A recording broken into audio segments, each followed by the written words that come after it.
It's time to get all your Star Wars news in a single file. From Fantatrax TV, this is Good Morning Tatooine! Good morning Tatooine indeed, back live on Fantatrax TV with your weekly recap of everything Star Wars. It's September the 12th. What have we got coming up with the show today?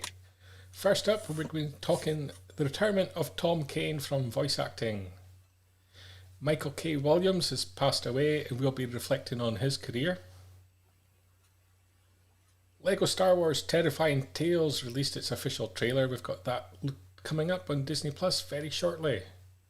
Hasbro, the Black Series Power of the Force Princess Leia was revealed. We're going to remember Joan Washington, the Phantom Menace dialect coach. And Hasbro Pulse had their Fan First Wednesday. We've got all the details and all the images of a huge array of products that they've announced. Coming up in Jabba's Court, perhaps the big news story of the week, Knights of the Old Republic is getting a remake and it's coming to PlayStation 5. So we've got that to look forward to. As always, going to ask you guys to subscribe, ring the bell if you're on YouTube. If you're up on Facebook, hit like, follow, share the content so more guys can join in to the show. Give us your comments in the Facebook chat and on the YouTube chat, and we'll incorporate as much of that into the show as possible. And joining me today, my guest from Fantatrax.com, Mr. Mark Newbold. How are you, Mark? I'm very well, mate. How are you? I'm really good. It's been a busy week, lots of news happening. What have you guys been up to over at the podcast Making Tracks? Oh, Making Tracks. It's we're ticking over at the moment. We had a little bit of a break because Mark had a holiday and then I had a holiday, so we had a little bit of a slowdown, but we're back to regular scheduling. There will be, by hook or by crook, a new episode out on Tuesday. Don't know quite when we're going to get to record it, but we'll make it happen. Who needs sleep? Sleep when you're dead. So that's all ticking over good. And the site's nice and busy as ever. Loads of content going on there. So yeah, it's been a busy, productive week. All good. Yep, so if you haven't listened to Making Tracks before, head on over to your podcaster of choice, type in Fantatrax Radio and you will find it there, along with the rest of our podcasts. There's just a new episode out of Desert Planet Disc, which is well worth a listen to as well, so check that one out if you haven't done previously. I think the best thing we can do is get stuck into this week's news, and let's bring up first news article of the day. Tom Kane retiring from voice acting.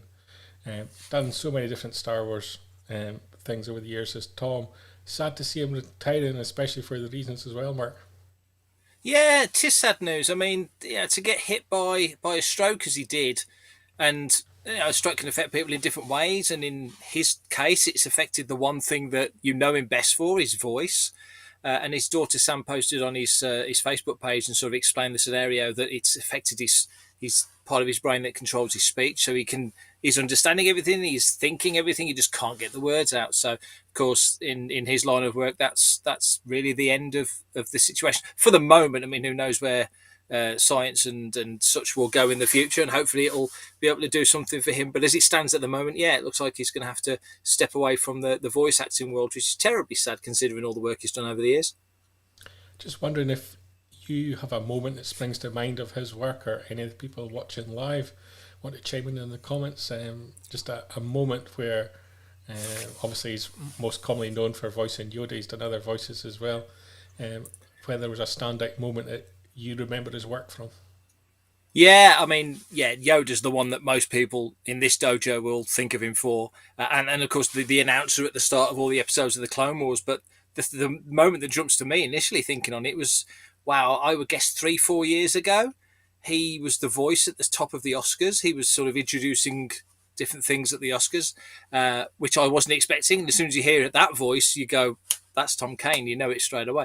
And I think as well, he was given the great plaudit, I would say, of Frank Oz commenting very favourably on the work that he'd done as Yoda, which I think for somebody in that line of work, carrying on an iconic character like that, to have the guy that originated the voice and the syntax and such to comment on that, I think was pretty special. So yeah, I think hopefully, I don't know, but hopefully we'll see Tom at events still. You know, there's no reason why he can't sign. I think there's a mention of autographs and such on that in that article. But yeah, sad, very sad, especially given that we're in a sort of a new age of Star Wars animation, all sorts of stuff coming up, Visions and all the other things coming. It would be great to have him involved. Any of the old crew, to have them involved is always great. And I think that's perhaps my best memory from him, was actually meeting him at one of the shows. You know, I'm openly not a huge fan of the Star Wars animation, purely I just don't watch it, it's not my thing, rather than a critique of anything of it. But I remember meeting Tom, it was the day before Celebration, and he was kind of just having a walk around, and just thinking what a nice guy he was. Stopped and spoke to us, took photos and everything, and just an all-round nice guy. And I think that's probably the impression most people that met him have. Yeah. Oh, absolutely, yeah. Never heard a bad thing about him. Yeah, Carol's there just chiming in that Yoda in the intro voice, long remembered, especially fans who found Star Wars through the Clone Wars as well. And I think that's a good point, because there is, for a whole generation, that is how they were introduced to Star Wars, and through Tom's voice as well. Increasingly, yeah, for a lot of people, Tom will be the voice of Yoda, like James Arnold Taylor was the voice of Obi-Wan, and you can go on and on. Yeah, Paul there mentioned it. It was great in the live theatre at Celebration. It was Smuggler's Runs. That was the name of it, I think, as well, for the last one as well. So I remember him being part of that as well. Yeah. Sad news continued this week as well. The passing of Michael K. Williams. Obviously, he was supposed to be a part of Solo: A Star Wars Story, and so that's his real connection with Star Wars, and why we bring it up here. Filmed a lot of scenes, but obviously with the changes there, with the Lego guys dropping out and Ron Howard taking over, he wasn't able to carry on with the production. He was originally going to be playing Dryden, part human, part alien, was how it was described at the time. And he dropped out, obviously at the time. Sad to hear that he passed away at the age of 54 in tragic circumstances as well. Yeah, 54, no age, absolutely no age, and as you say, he'd had a crazy career, an incredible career. The Wire is what most people remember him best for, but after his passing, just the outpouring of grief from his fellow actors was an absolute torrent of comments, all of them good. And he did mention, I did put in the article, he'd mentioned that he'd filmed a lot of stuff for Dryden. The directors changed, Lord Miller moved on, as he said, and Ron Howard came in. It was a slight change of tack, and he was off filming another movie. So scheduling, I think, was what turned it wrong for him in terms of Star Wars. But I think the hope for him as an actor and somebody who was clearly very interested in being in the Star Wars galaxy was that another role will come along at some point in the future, and there'll be another opportunity. But terribly sad news that opportunity will never come now. Yeah, I remember him mostly from The Wire, and so I was quite excited to see him join a Star Wars production at the time. So it was sad, the news at the time that he dropped out, and obviously everything's ended quite tragically. He's not getting a chance again to be in Star Wars. So very sad news, and condolences to his family, and friends and fans as well. Absolutely. Moving on to something much lighter topic. Lego Star Wars Terrifying Tales. It's kind of becoming something of a annual event to get a Lego Star Wars movie around about the holiday season. We've got another one coming out this year. Did you have a chance to check out the trailer?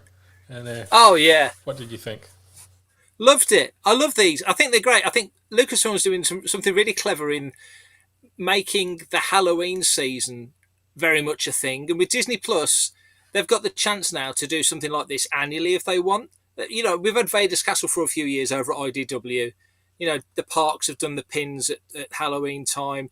Now you've got a chance to do something along the lines of The Simpsons have done for like 30 plus years with Treehouse of Terror, or Treehouse of Horror rather. So, you know, you've got an opportunity to do something quite clever. Yeah, very good, Paul. I knew Paul would come up with something good like that. Yeah, I just think it looks great. They've got the flow of those characters so good. You know, the characters that set the Vader Emperor, relationship and just the whole tone of it. I'm looking forward to this. I enjoyed the one they did last year, the holiday special, which was great fun.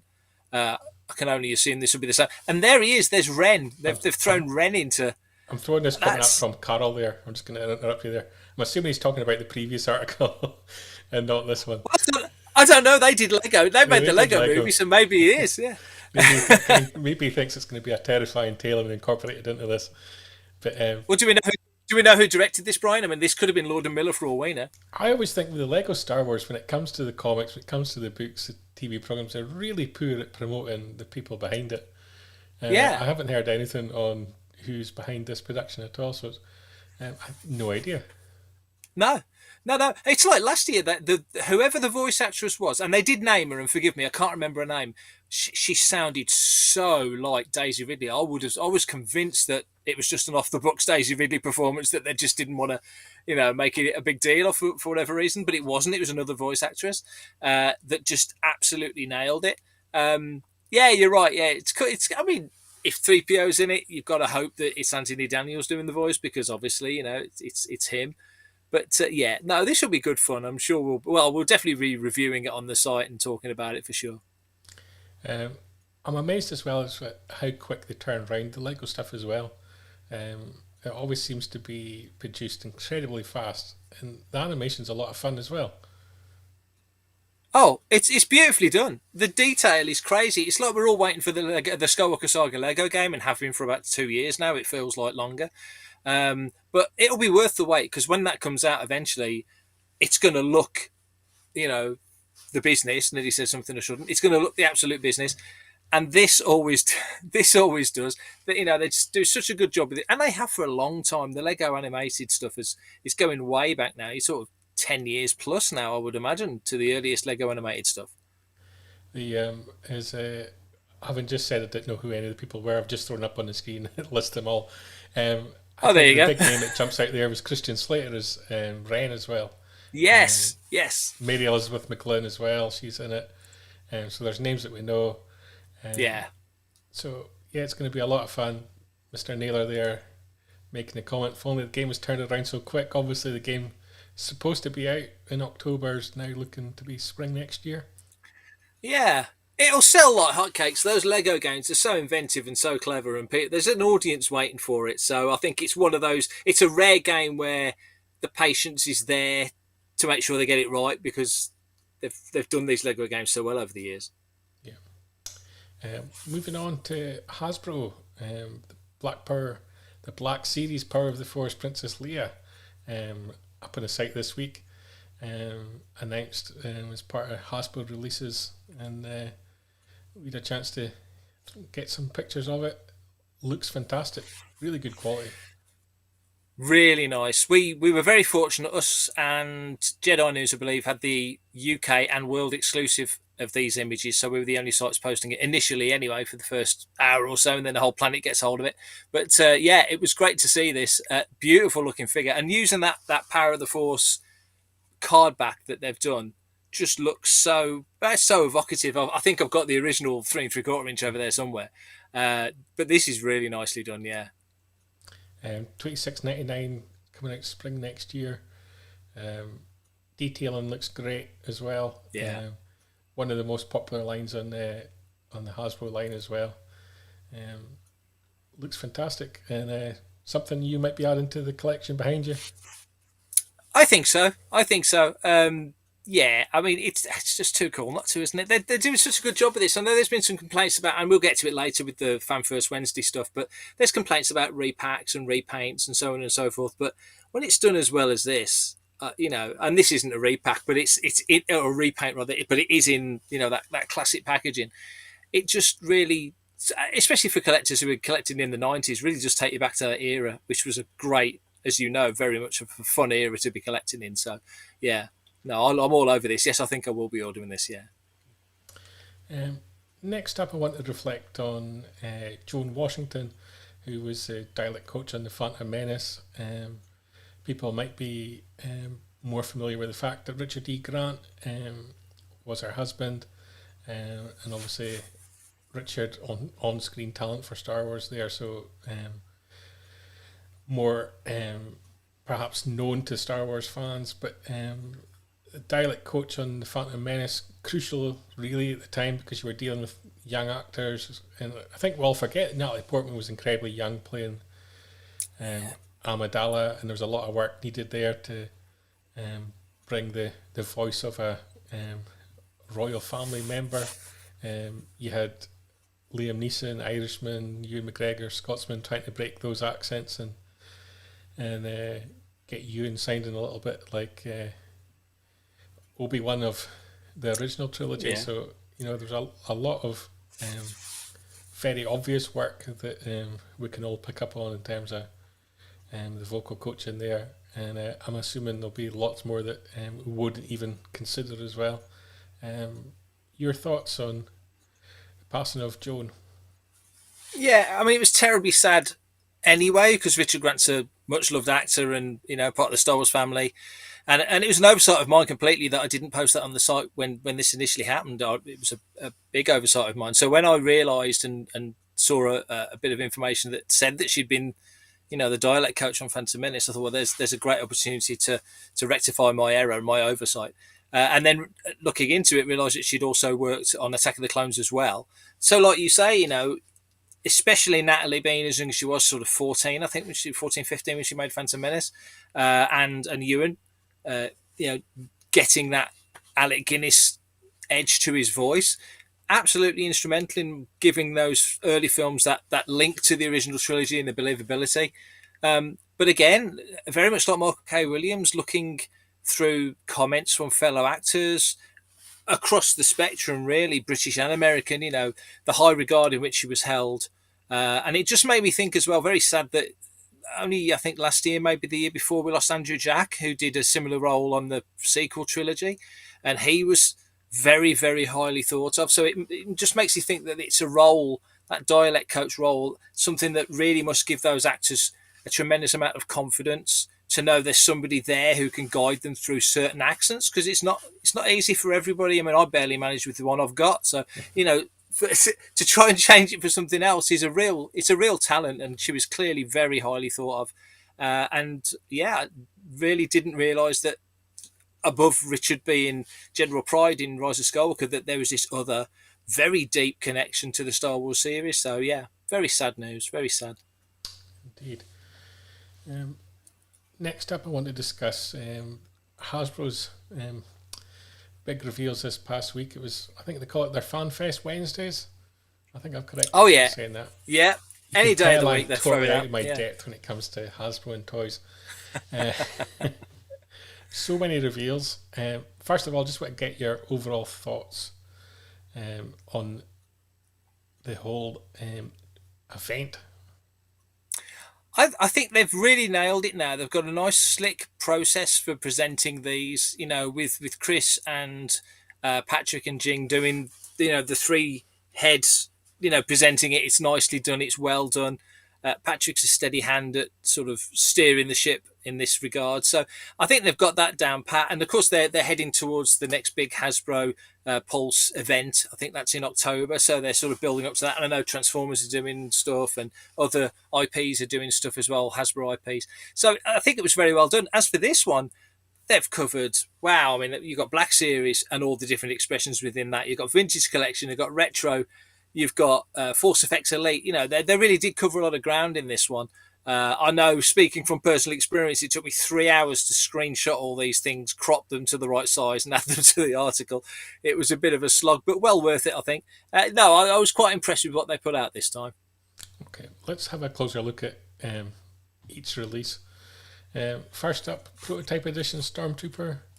Mr. Naylor mentioned that he's managed to pick one up, now sold out. These have become increasingly popular, and I think there's been Vader, there's been Boba Fett previously. Is this something that falls into something that you like, or are these a pass for you? They're a pass for me, but that's not to say I don't like them. I think they're kind of cool. I mean, they did, I forget which way around they did it. I think they did Vader first, then they did a Boba Fett, and now they're doing, obviously, the Stormtrooper, the classic Stormtrooper. They're kind of cool. I mean, it is sort of the prototype vibe that they're going for. You know, when you see sort of the early prototypes of these figures, they're not painted up, they're sculpted, but, you know, they're in all sorts of colour because they're just using whatever plastic that seems to be around to give definition to different things. And this is kind of a riff on that. It seems like an odd avenue to go down, but they sell out instantly. Paul just said it. You know, this one is sold out already. No doubt the others will. It's a bit like the holiday 6-inch figures that came out last year. People were flabbergasted by those. They sold out in a heartbeat. Yeah, so Parker's just mentioned them about the Halloween figures and whether they should be relaunched like last year's Christmas one. So I think me and Phil talked about that at Mark Morcaster's barbecue very recently. I agree. I think they should. If it sells, make them. You know, and they do sell, and they're kind of quirky because not everybody's, obviously not everybody's got a room full of stuff like this, but you know, not everybody is into the minutiae of collecting. Some fans are fairly casual and will see something like this, or like you say, the Christmas figures or a Halloween figure, and just think, oh yeah, I want that on my desk at work. That's cool. All I'm left thinking is that there's someone out there who's collecting the prototypes of the prototypes. Yeah, they're just basic white ones. That's all they are.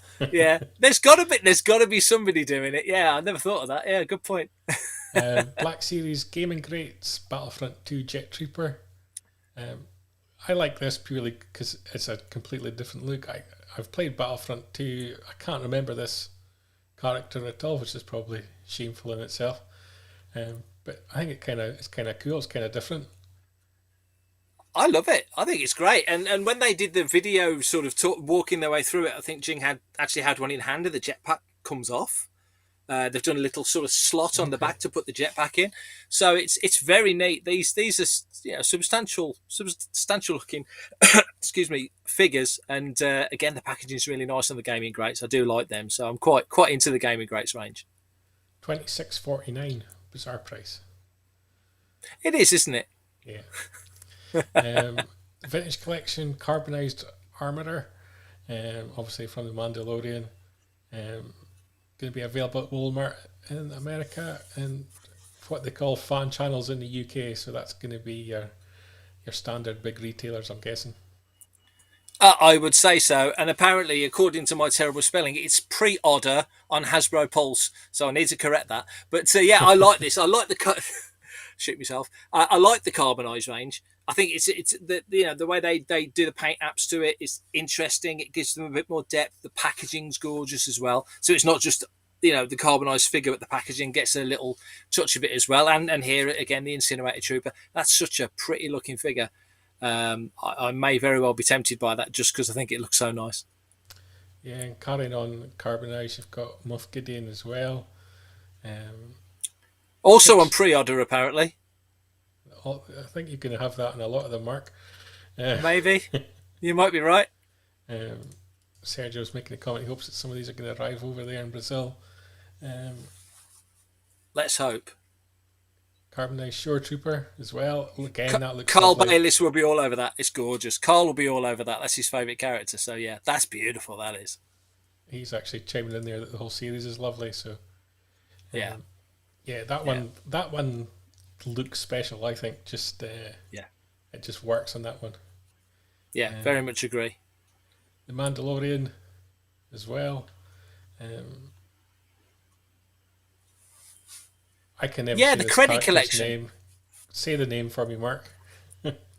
Well, I say Quill, but I can never remember how you pronounce it, and I've probably spelt it wrong because it's 2 I's and an L, isn't it? And I've I probably would say put cool, two out. cool. I don't know. Well, he is cool, isn't he? Very Yeah. cool. Again, Yeah, different look of a character. It works quite well. Grief absolutely. Karga, a lot easier to pronounce. And the Black Series credit collection, I don't understand. What's the difference? What's the credit collection? So, if you imagine the end of credits artwork that they put up at the end of an episode of Mando, it's Yes, kind yeah. of it's inspired by that and the color choices they make in that preliminary artwork. But they've Okay. also got a coin, a credit, and each coin or credit is different. So they're not all the same. They are different. Each one is different. They're all the same size, but they're a different sort of design on them. So I got the first range of these, the first wave of the credit collection, and so I am quite tempted by these. They're very nice. Yeah, Paul Naylor's making the comment, especially for, I think here in the UK, that distribution of them makes it incredibly difficult for collectors. That one's coming out Best Buy in the US. Yeah, it's yeah. I mean, I think Hasbro, to their credit, are trying to make it easier with pulls. And there are places that a lot of the guys, Carl and Paul and myself, go to different places here in the UK. Not always successful, and you don't. These aren't figures you're going to walk into, Smith's Toys or the Entertainer and find these. They are tricky to find. That is a problem. Carl as well saying that there's a bit of criticism for some of them being lazy repaints, which is always going to be a criticism with these toys, and it is just the sheer logistics of manufacturing, getting money's worth for molds. I'm afraid there's always going to be repaints. Yeah, I think it's a similar thing when people say, why isn't there a Porkins figure? To sculpt a Porkins figure would be tremendously expensive because the body of that figure can't be used really for anything else, unless I made a figure of me, So it's difficult, They've got to pick and choose very carefully what they do.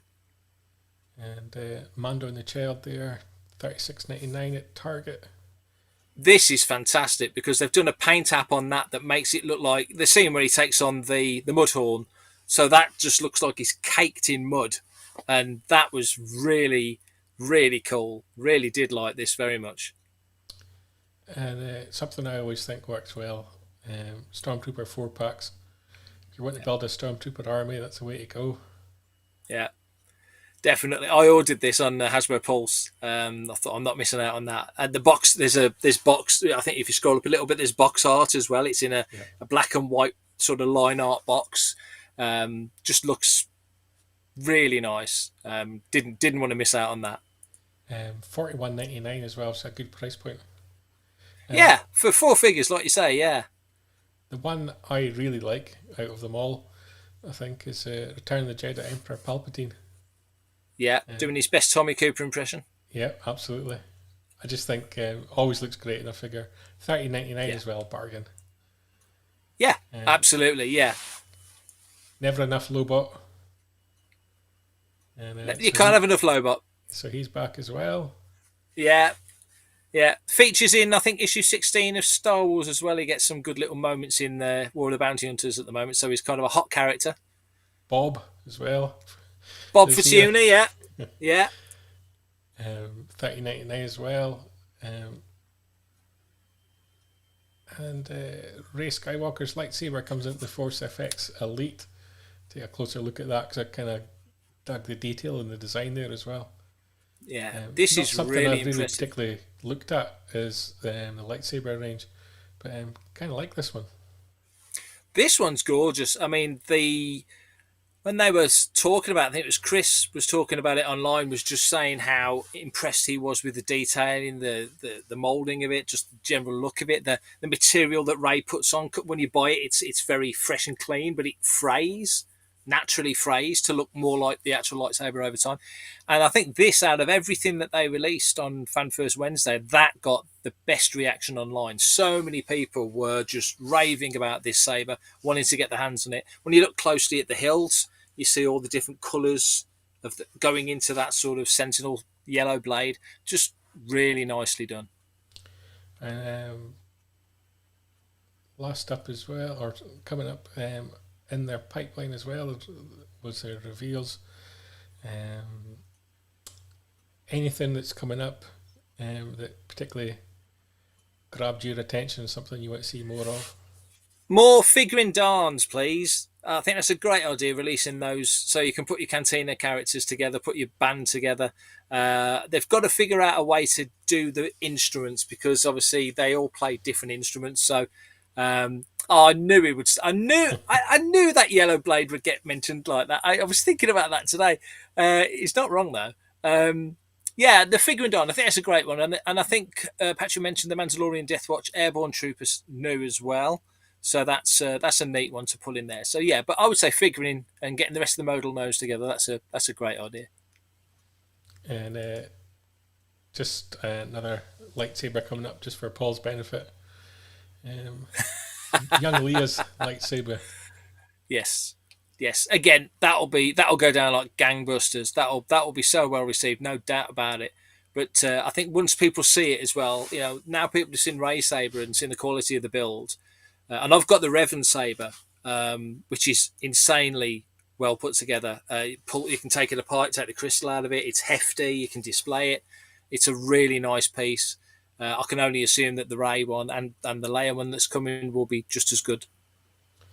And last of all as well, we've got the Razor Crest packaging revealed. And always a big thing for the collectors is the packaging. Yeah. And very classic look to this as well. It is. The toy is almost incidental, Bri, but the box art is all that matters, really. Especially in 30 years' time. This looks fantastic. They even went to the lengths of explaining the little shot on the side of the box, how they set that up. To show how it all comes apart. Because obviously the Jawas pull it apart in episode 2, I think. The little Jawa looking over the hill, or rather Mando looking over the hill and looking at the Jawas taking his ship to bits. Serves him right for leaving the ramp down. He keeps leaving his ramp down. I don't get it, but it does look fantastic. Really looking forward to that coming out. Disappointed to hear it's been delayed till January 22 rather than the fall because of the huge amount of backers. Yeah, well, first world problems, isn't it? Yeah, it's like release them and ship them in order received then. That's fair comment. I mean, yeah, I suppose they've got X million dollars sitting in the bank collected interest. I suppose it's not a bad result for everybody, but I don't know.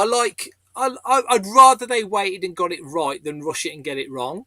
And they are very upfront about it, That's something that sits so well with Star Wars fans on so many levels.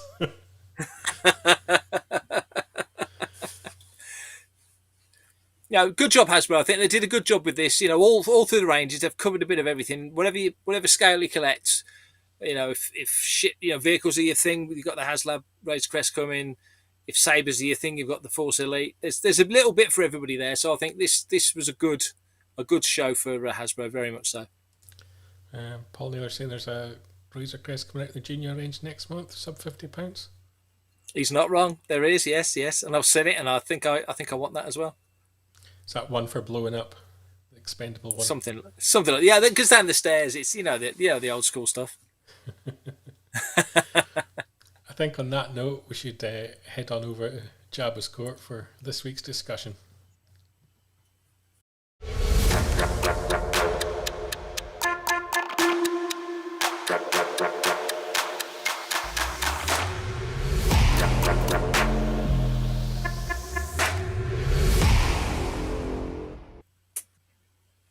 So this week on Jabba's Court, we're going to be discussing the Knights of the Old Republic being remade for PlayStation 5.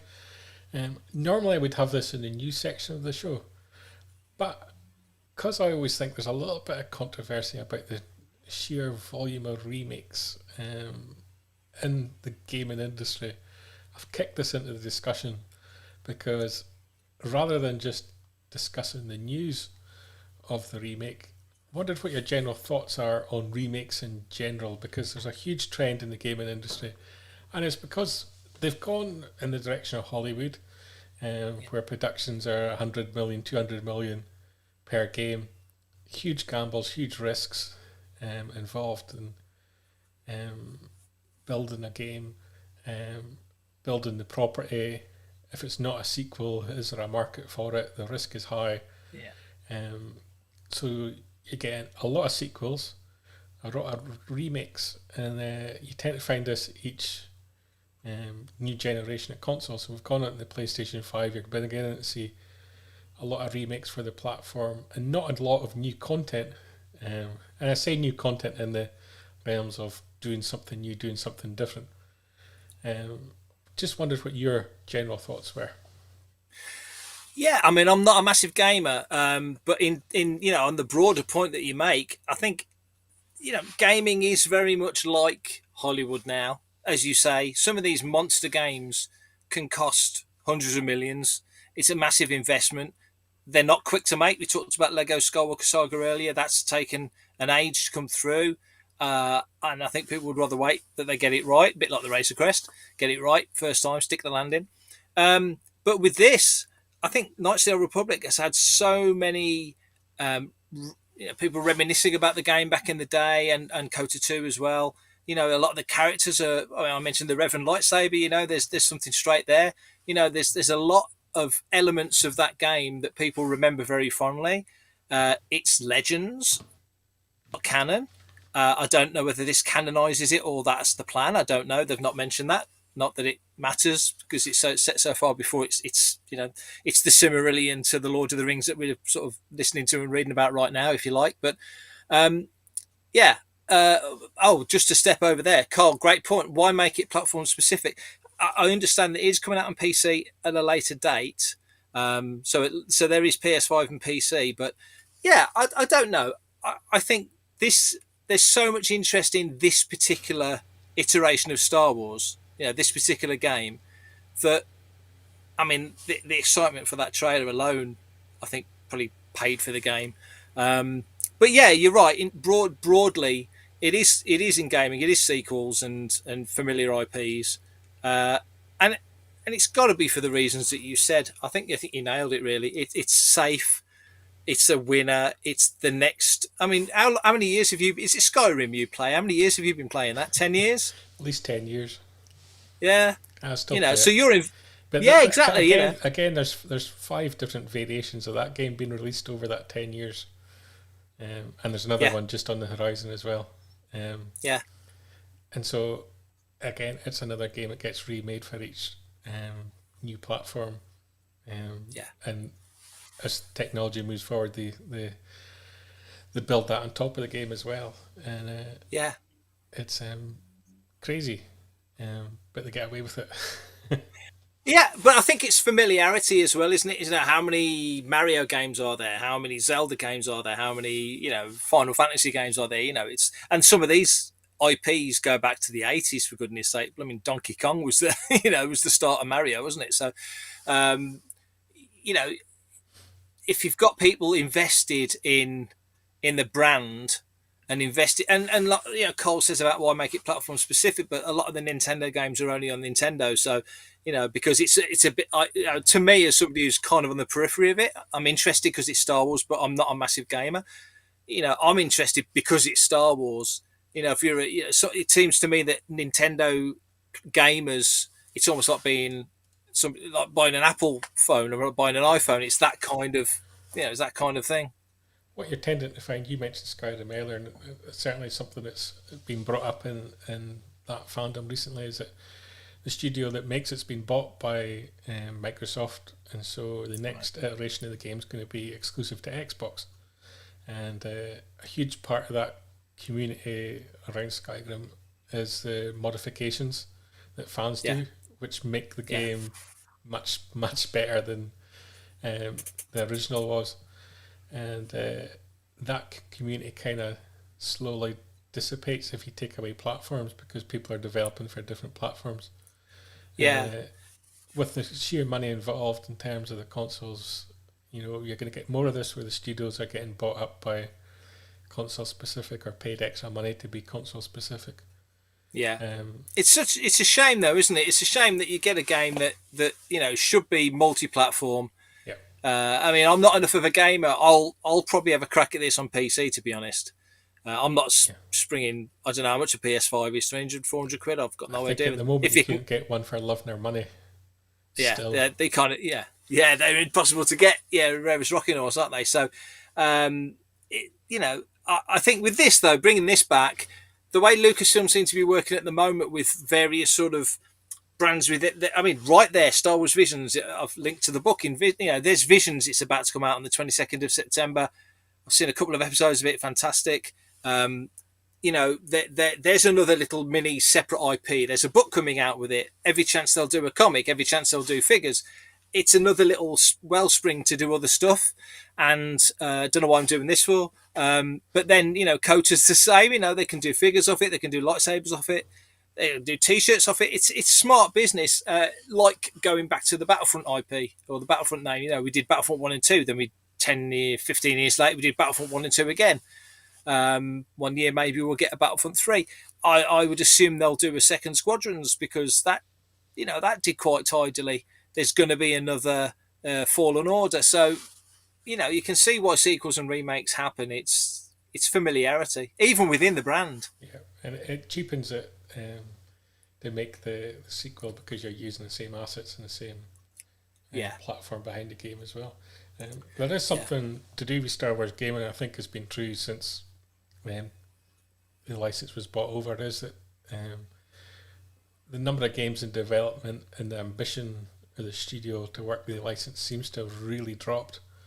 And I think Bob Iger was challenged at one of the shareholder meetings, and his response to it was that he didn't really care because as long as he got their license fee, that's what Disney's real interest was. I'm being harsh. He wasn't quite as brutal as that, but he was almost as brutal as that.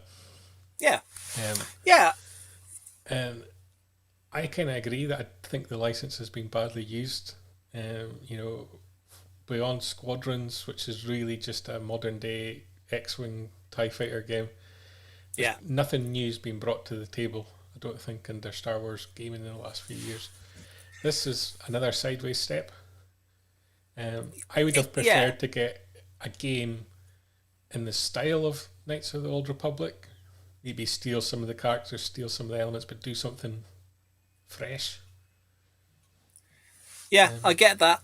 Yeah, I get that. I think it does go back to the fact that Lucasfilm must know that there is a lot of Squadrons was great fun. There's a lot of affection for that Kota era. People are very much looking forward to sort of diving back into that time period. We've still got Knights of the Old Republic, or Star Wars the Old Republic rather. It's still ongoing. Amazingly, gets barely any mention anywhere, but it is still going. I still think they should bring Galaxies back. I thought Galaxies was huge from back in the day. Again, didn't play a huge amount. I'm not a gamer really, but I did dabble and I did enjoy it. So they've got options. They've definitely got options. But I think for this, I do think this is a smart move because it generated a huge buzz. It was trending on Twitter. A lot of people responded positively to it. But I do very much agree with what you're saying. I think there's missed opportunities. I wouldn't want to see a Mandalorian game at the moment because I don't think we know enough about the character. But I think when Rogue Squadron comes out is probably when you'll get Star Wars Squadrons 2. That makes some sense. Tie those two together. It would be nice to see something new. And I know there's talk of an open world Star Wars game coming at some juncture. Paul mentioned Grand Theft Auto earlier, like the ultimate just drive around and see what you see kind of game. I think that'd be great fun in Star Wars. So if they ever get that built and designed to any degree, that could be a real game changer. And this is kind of where I think, given the license to the likes of EA, it doesn't necessarily work for Star Wars in that, if you did it game by game rather than one overarching studio, because you could go to the likes of the makers of Skyrim and say, make us a Star Wars game. It's an open world game, and it would be phenomenal. It would be truly phenomenal. You go to the makers of Grand Theft Auto and make us a Star Wars game. That I think would get you a higher quality product out the door than necessarily saying, EA, here you go. Because when you speak of EA, I think all the sports games Football, just released year on year on year on year. And I don't think of great originality coming out of the studio at all. And you think back, I guess you're thinking nearly 30 years now, and LucasArts was really, hitting its stride. With you mentioned the X-Wing and TIE Fighter and Dark Forces and, Full Throttle, the Dig, all the stuff they did back in the day when they were innovating and leading the field. And you step forward to, ILM was a million miles ahead of everybody else, and now they've stepped ahead again with Stagecraft. Why can't LucasArts or Lucasfilm Games, as it is now, why can't they do that? And I think that was the advantage back then, is that they could go out to the different studios and work with the different studios on a particular game. Yeah. Whether it was Dark Forces, whether it was X-Wing. They had that flexibility. I would like to see that back. It's not going to happen because Disney have tried gaming division so many times and abandoned them all. They're just going to outsource it and take the licensee money, like Bob said, unabashedly. Yeah. It's not driving you that they're going to go back down. Carol there threw out the question, are they trying to build up the knowledge of Knights of the Old Republic before a TV or film project? I wouldn't argue with that. I'm not 100% sure, because on that basis I would think they would do both side by side. Yeah. But, you can't discount it. I think that style of TV or movie is more possible. Yeah. Rather than it is, using those characters necessarily. Yeah, and they, visually they could do it comfortably now on a television budget, whereas before it was not even an option. Even as a film, I think it was nigh and impossible. But now it's very doable, and it's got that broad sweep, hasn't it? And also it's a bit of Star Wars sort of galactic history, which I think Star Wars could happily delve into some past history. Now we're kind of doing it with the High Republic, but that's fairly close to where we are. It's only 2 or 3 centuries. This is way back. This is thousands of years back. I think it'd be fascinating to see stuff from that era. I really do. I think one last question from the viewers. I think this is probably the perfect one to go. Now that ILM has mastered ABBA, are they one step away from perfecting Jabba? Get him in a game. Can't argue with that. As long as he dances to Dancing Queen, I'm happy. Think that's possible? Get Jabba up there dancing? Yeah. How does a hat Jabba dance? Slowly. I think on that note, it's time to wrap up the show before it gets any worse. Yeah. So, too many dad jokes. Yeah, definitely. Mark, thank you for joining me this week. Hope to have you back in the show Always a pleasure. very soon. And thanks everyone for your thoughts and comments as well. Always fun to have you part of the show. Good night. Keep up to date with the latest Star Wars news each and every day on FanthaTracks.com. You can also find us on Twitter, Facebook, Instagram, TikTok, Tumblr, and Pinterest at FanthaTracks. And be sure to like, comment, subscribe, and follow FanthaTracks TV to be alerted to new content and to be a part of our live shows.